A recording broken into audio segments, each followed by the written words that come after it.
रज़ी अल्लाह ताला अन्हु का हक पर होना और बाकियों का बातिल पर होना, ना ये इस हदीस से साबित होता है और ना इस हदीस को माना जा सकता है। सवाल है कि अली रज़ी अल्लाह ताला अन्हु हक पर हैं। अली रज़ी अल्लाह ताला जहाँ हैं वहाँ हक है, यानी अली रज़ी अल्लाह ताला अन्हु ही हर जगह हक पर हैं। तो इस हदीस को देखने से पहले मैं ये वाज़े कर देना चाहता हूँ कि हम मानते हैं कि अल्लाह तबारक व तआला अपने रसूलों की हिफाजत फरमाता है। वो जो भी शरीयत की, दीन की बात हमें बताते हैं वो हक होती है, क्योंकि अल्लाह तबारक व तआला उनकी हिफाजत फरमाता है, वो मासूम होते हैं।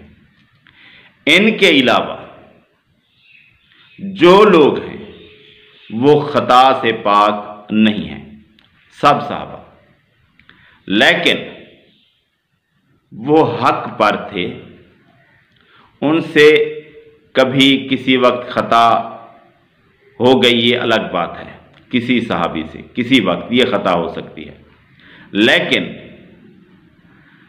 हकीकतन पूरी ज़िंदगी उनकी, जब से वो मुसलमान हुए, उन्होंने इस्लाम पर गुजारी। वो हक परस्त लोग थे, उनकी कोशिश होती थी कि हक पर चले।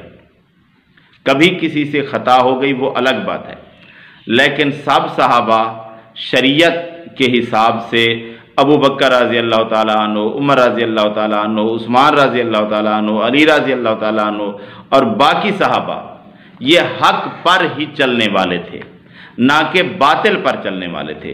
ये सारे सहाबा हक पर थे, दीन इस्लाम पर थे।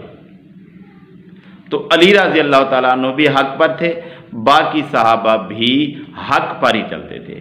हाँ, किसी मामले में किसी से खता हो गई ये अलग बात है। इसी तरह अली रज़ी अल्लाह ताला अन्हु के मुकाबले में जो जंगें हुई, जंगे जमल और जंगे सफ़ीन, उसमें अली रज़ी अल्लाह ताला अन्हु हक थे, हक के ज़्यादा करीब थे। और दूसरी तरफ जो लोग थे वो भी बातिल पर नहीं थे, लेकिन वो खता पर थे। और नहरवान वाली जंग, उसमें तो खारजी थे। अब बात करते हैं जो ये रिवायत बयान की जाती है। ये तिरमिज़ी शरीफ में पूरी मुकम्मल हदीस है और मुस्तदरक लिल हाकिम में 4629 नंबर पर एक इसका आखिरी मुख्तसर टुकड़ा है। तो जामे तिरमिज़ी में जो हदीस है 3714 नंबर पर, उसको पढ़ लेते हैं। पहले अली रज़ी अल्लाह ताला अन्हु बयान करते हैं कि रसूलुल्लाह सल्लल्लाहु अलैहि वसल्लम ने फरमाया, अल्लाह अबू बकर पर रहम फरमाए। किन पर? अबू बकर रज़ी अल्लाह ताला अन्हु पर। उन्होंने अपनी लड़की से मेरी शादी कर दी और मुझे दारुल हिजरत यानी मदीना लेकर आए, और बिलाल रज़ी अल्लाह ताला अन्हु को अपने माल से खरीद कर आज़ाद किया। यहाँ नबी सल्लल्लाहु अलैहि वसल्लम ने अबू बकर रज़ी अल्लाह ताला अन्हु की फजीलत बयान की और अल्लाह ताला से रहम की दुआ की। आगे है, अल्लाह ताला उमर पर रहम फरमाए, यानी उमर रज़ी अल्लाह ताला अन्हु पर। वो हक बात कहते हैं अगरचे वो कड़वी हो। हक ने उन्हें ऐसे हाल में छोड़ा कि उनका कोई दोस्त नहीं, यानी वो अल्लाह और रसूल सल्लल्लाहु अलैहि वसल्लम की बात मानते हैं, इसके सिवा वो और किसी की बात नहीं मानते। उनका दोस्त अल्लाह और उसका रसूल है, वो उसी पर ही चलते हैं। इसके अलावा चाहे जो कोई नाराज है हो जाए, जो कोई नाराज हो, जैसी कड़वी बात हो वो कर देते हैं। इनके लिए भी नबी सल्लल्लाहु अलैहि वसल्लम ने दुआ फरमाई। और आगे नबी सल्लल्लाहु अलैहि वसल्लम ने फरमाया, अल्लाह उस्मान पर रहम करे, उनसे फरिश्ते भी हया करते हैं। उस्मान रज़ी अल्लाह ताला अन्हु से फरिश्ते भी हया करते हैं। अल्लाह अली पर रहम फरमाए, आय अल्लाह हक को इनके साथ फेर जहां वो फिरें। या नबी सल्लल्लाहु अलैहि वसल्लम ने अली रज़ी अल्लाह ताला अन्हु के लिए दुआ फरमाई और अल्लाह ताला से दुआ की कि आय अल्लाह अली को हक के साथ रख। तो इन बातों में इन अहादीस में जो बातें की गई हैं वो तो सही है, लेकिन सिर्फ अली रज़ी अल्लाह ताला अन्हु को ले आना, बाकी को निकाल देना, ये बात गलत है। और दूसरी बात यह है कि ये बातें तो सही हैं और सिर्फ अली रज़ी अल्लाह ताला अन्हु की बात भी नहीं है। ये नहीं कि अली रज़ी अल्लाह अन्हु सिर्फ हक पर हैं, बाकी सारे बातिल पर हैं, ये बात इस हदीस में नहीं है। और दूसरी बात ये रह गई कि ये हदीस भी सही नहीं है, सही भी नहीं है।